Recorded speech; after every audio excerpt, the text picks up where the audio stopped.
오늘 성경 공독은 마태복음 18장 1절에서 4절에 있는 말씀입니다. 다 함께 봉독하시겠습니다. 그때 제자들이 예수께 나아 이르되 천국에서는 누가 크니이까? 예수께서 한 어린아이를 불러 그들 가운데 세우시고 이르시되 진실로 너희에게 이르노니 너희가 돌이켜 어린아이들과 같이 되지 아니하면 결탄코 천국에 들어가지 못하리라. 그러므로 누구든지 이 어린아이와 같이 자기를 낮추는 사람이 천국의 큰 자니라. 아멘. 오늘은 어린아이와 같지 아니하면이라는 제목으로 하나님의 말씀을 여러분과 오늘 나누려고 합니다. 여러분, 어린아이들을 보면 어떤 생각이 듭니까? 어린아이들을 보면 너무너무 이쁘지 않습니까? 제가 영화부를 담당하고 있는데 영화부하고 유치부 아이들을 보면 너무너무 귀여워요. 그리고 또 아이들 얼굴을 보면 이 통통하잖아요. 여기 얼굴 볼살. 그래서 아이들 얼굴이 이게 느낌이 너무너무 좋아요. 그래서 그 아이들 보면 너무 이쁘다. 진짜 제가 우리 아이들을 제 자녀를 키울 때 또 그러한 것과 또 제가 또 영화부나 또 유치부 어린아이를 보면 또 마음이 또 정말 다르더라고요. 이런 마음으로 우리 아이들을 내가 키웠으면 얼마나 좋았을까라는 또 생각을 하며 또 제 자신을 돌아보며 또 아이들을 바라보게 됩니다. 이런 아이들을 볼 때 어떤 단어가 떠오르나요? 순수하고 깨끗하고 또 천진난만하고 귀엽고 겸손한 이런 단어들이 생각나지 않습니까? 이 단어들은 정말 이쁘고 순수한 단어들입니다. 그런데 이런 단어들이 점점 우리 아이들이 커갈수록 어울리지 않는 단어로 변해버립니다. 왜 아이들이 순수하다고 생각되어지는 걸까요? 그만큼 아이들의 생각이 때가 묻지 않았다는 것을 말해주는 것 같습니다. 그렇다면 어린아이들이 정말 순수하다는 것을 어떻게 알 수 있을까요?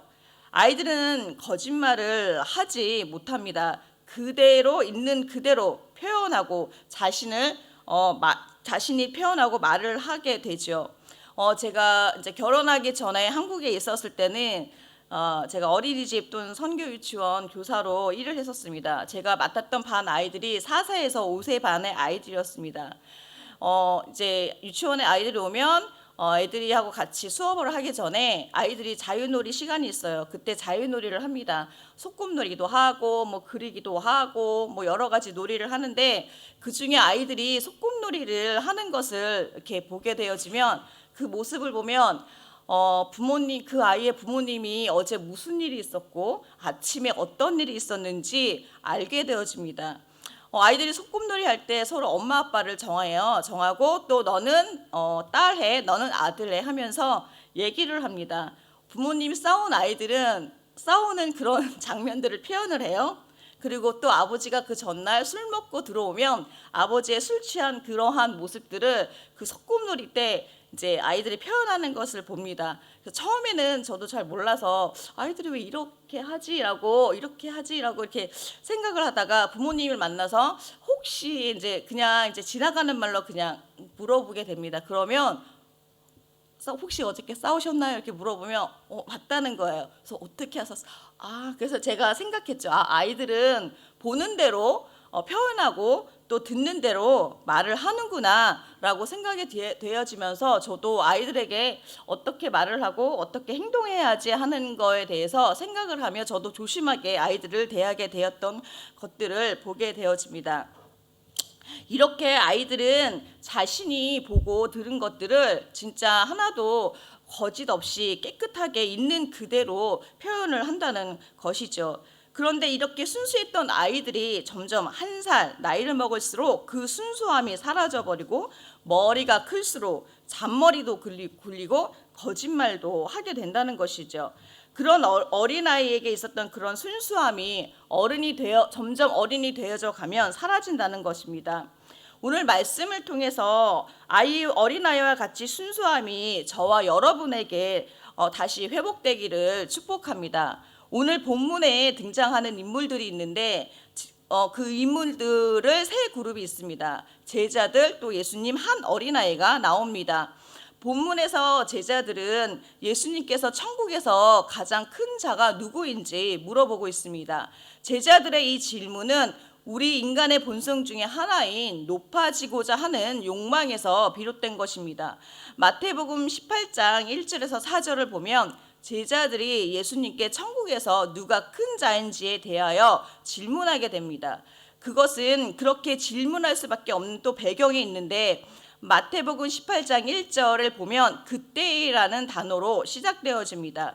여기에서 그때라는 것은 마가복음 9장 33절에 나오는 말씀으로 배경으로 가버나움의 한 집에 예수님과 제자들이 대화를 나누는 것을 볼 수 있습니다.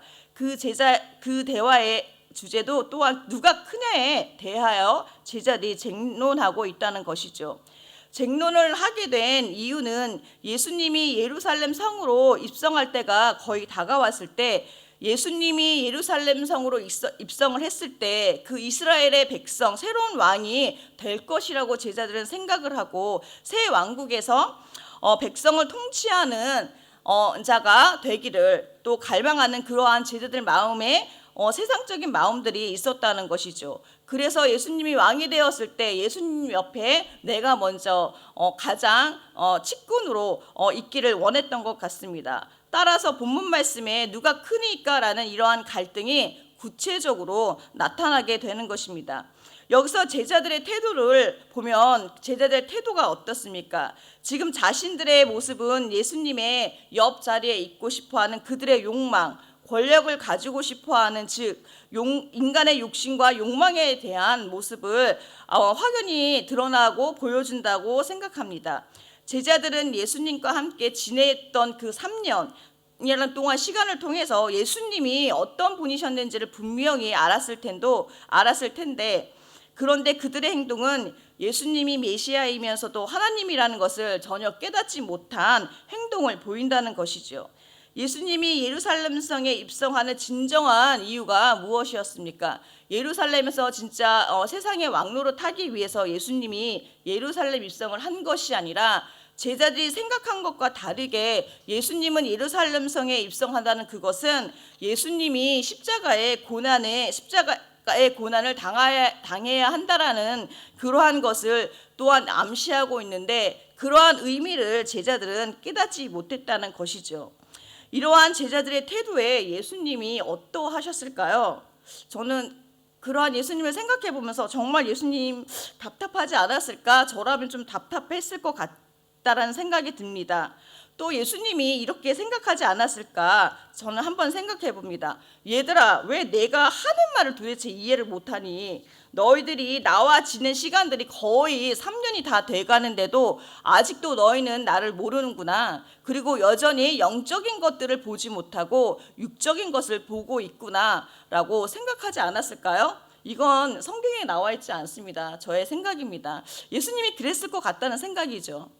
예수님도 답답하셨는지 제자들의 질문인 누가 크냐는 질문에 대해 예수님의 대답은 오히려 마태복음 18장 2절에 한 어린아이를 불러 가운데 세우시고 3절에는 제자들에게 너희가 돌이켜라고 말씀하십니다. 여기서 돌이키다라는 단어에 주목할 필요가 있는데 돌이켜에 해당하는 헬라어의 뜻이 무엇이냐면 스스로 돌이키다라는 뜻을 가지고 있고 이것은 순간적으로 결정적인 방향의 전환을 의미하는 것으로 회개함으로 마음의 변화를 말하는 것입니다. 즉 전인적인 변화를 뜻하는 것이죠. 우리말 성경에는 돌이켜가 변하여라고 번역이 되어 있습니다. 즉 회개하여 마음을 변화시키라는 말씀입니다. 예수님은 제자들의 마음이 순수하지 못함을 아셨던 것이죠. 그래서 한 어린아이를 불러 보여주시며 어린아이와 같은 마음을 가지기를 원하셨던 것입니다. 실물로 그 어린아이를 데려다가 제자들에게 보여주신 것이죠. 그럼에도 불구하고 제자들은 깨닫지 못하는 것 같았습니다. 제자들이 예수님께 누가 크니까에 대하여 예수님께 질문했던 그들은 예수님의 어떤 대답을 기대했을까요? 예수님이 우리의 질문에 무엇라고 말을 할까라고 기대할까요? 그들은 아마 이런 대답을 듣기를 원하지 않았을까요? 예수님, 그래, 너가 내 옆자리에 앉아. 네가 제일 이 제자 중에서 제일 크니까 내 옆자리에 앉아. 내가 예루살렘 성에 입성하면 내가 너를 나의 가장 큰 측근으로 옆에서 내가 너를 선택할게 라는 대답을 원하지 않았을까요? 그러나 예수님은 의외의 대답을 말씀하십니다. 그 대답은 어린아이와 같아야 한다는 것이었죠. 제자들의 질문, 즉 큰 자의 의미와 완전 반대인 작다는 이미지인 어린아이를 실물로 보여주고 어린아이와 같이 되라고 말씀하셨다는 것입니다. 이것은 크고자 하는 자들은 어린아이와 같이 자신을 낮추어야 한다는 의미인 줄 믿습니다. 제가 설교 서두에 말씀한 것처럼 어린아이는 순수하고 천진난만하고 순결하고 겸손의 이미지로 사회적 지위에 대하여는 전혀 관심이 없는 그러한 이미지로 생각되어집니다. 이것은 예수님이 어린아이를 비유한 것과는 반대로 제자들은 사회적 지위에 관심이 많았던 것인 것 같습니다.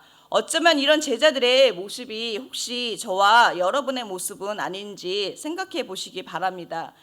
어린아이와 같이 순수함으로 순결함으로 세상을 바라보는 눈이 저와 여러분의 있기를 축복합니다. 그런데 왜 예수님은 어린아이를 비유로 말씀하셨을까요? 어린아이의 순수함, 천진함, 겸손함, 그리고 돌이키는 삶을 제자들이 깨닫기를 원하셨던 것이죠. 자, 말씀을 정리해보면 첫 번째로 우리는 어린아이의 순수함과 신뢰를 배워야 할 줄 믿습니다. 어린아이들은 순수하고 모든 것을 있는 그대로 받아들입니다. 의심하지 않고 부모님을 신뢰하고 자신이 부족함을 인정하고 필요할 때는 도움을 요청하기도 합니다. 우리의 신앙 생활에서도 이런 어린아이와 같은 순수함과 신뢰함을 가져야 할 줄 믿습니다. 하나님을 향한 신뢰와 그분의 말씀을 있는 그대로 받아들이는 순수한 마음을 가지시는 저와 여러분이 되시기를 축복합니다. 두 번째로 우리는 어린아이와 같은 겸손함이 있어야 할 줄 믿습니다. 예수님이 어린아이와 같이 자기를 낮추는 사람이 천국에서 큰 자니라라고 말씀하신 것처럼 어린아이의 겸손은 우리 자신의 부족함임을 인정하고 자신을 내세우지 않는 것이라고 생각되어집니다. 우리는 종종 내 자신을 내세우고 내 자아를 내세우고 싶어 하는 그러한 욕망과 욕구가 있어 보입니다. 예수님께서는 오히려 자신을 낮추고 겸손한 마음을 가지라고 우리에게 어린아이 비유를 통해서 말씀하고 계십니다. 이 겸손이야말로 천국에서 큰 자가 되는 비밀임을 믿으시는 성도님들이 되시기를 축복합니다. 세 번째로 돌이키는 삶을 살기를 축복합니다. 예수님께서 말씀하신 돌이켜 어린아이와 같이 되라는 명령은 단순한 권고가 아닙니다. 이것은 우리가 천국에 들어가기 위해 반드시 필요한 조건인 줄 믿습니다. 우리의 삶 속에서 자아를 내려놓고 순수하고 겸손한 마음으로 돌아가기를 축복합니다. 그러기 위해서는 회개와 변화가 우리에게 있어야 하는 줄 믿습니다.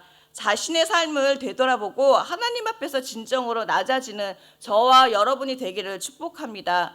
오늘 우리는 예수님의 말씀을 통해서 천국에서 큰 자가 되기 위한 조건들을 알게 되었습니다. 그것은 바로 어린아이와 같은 순수함과 또한 신뢰와 겸손한 마음입니다. 우리의 신앙생활에서 항상 이 마음을 가지고 살아가는 길을 축복합니다. 하나님 앞에서 낮아질 때 하나님께서 우리를 높여주시는 줄 믿습니다. 오늘 말씀 기억하며 기도하길 원합니다.